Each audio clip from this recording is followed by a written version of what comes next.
Puncak Sulsel diharapkan meningkatkan kewaspadaan. Bagi kalian yang ingin melakukan perjalanan mudik diharapkan untuk selalu memantau perkembangan cuaca. Badan Meteorologi, Klimatologi, dan Geofisika (BMKG) wilayah 4 Makassar memprediksi bahwa cuaca ekstrim berpotensi terjadi hingga momen mudik Lebaran. Prakirawan BMKG wilayah Makassar, Reski Yuda mengatakan, terjadi peningkatan intensitas hujan pada pertengahan akhir Maret. Ada peningkatan intensitas hujan pertengahan akhir Maret dan akhir Ramadan atau momen mudik Lebaran, ucapnya kepada Tribun Timur via telepon, Senin, 17 Maret 2025. Peningkatan curah hujan ini akan signifikan saat mudik Lebaran dibandingkan arus balik Lebaran. Periode cuaca ekstrim dimulai 15 hingga 22 Maret. Fenomena ini, kata Reski, disebabkan oleh aktifnya fenomena Madden-Julian Oscillation (MJO) dan gelombang Rossby ekuator pada pertengahan akhir bulan Maret. Di sisi lain, wilayah Sulsel juga sekarang ini masih berada pada periode musim hujan.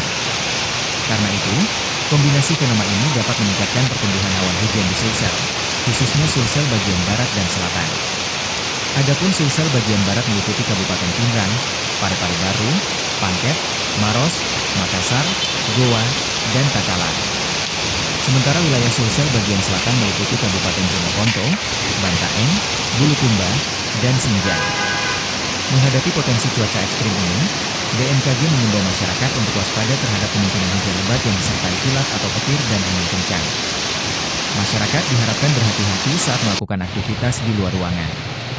Masyarakat juga harus siap siaga menghadapi potensi bencana hidrometeorologi, seperti banjir, banjir bandang, pohon tumbang, dan tanah longsor.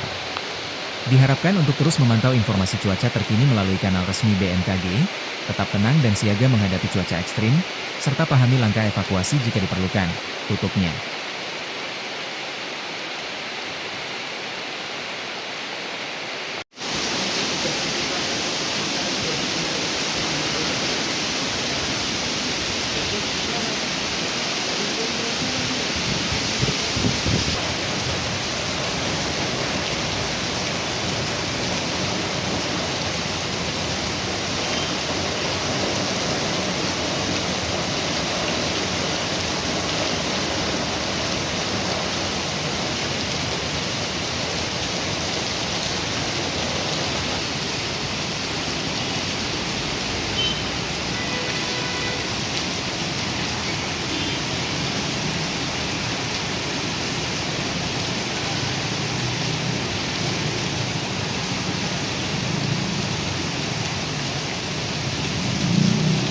Download Tribun X sekarang, menghadirkan lokal menjadi Indonesia.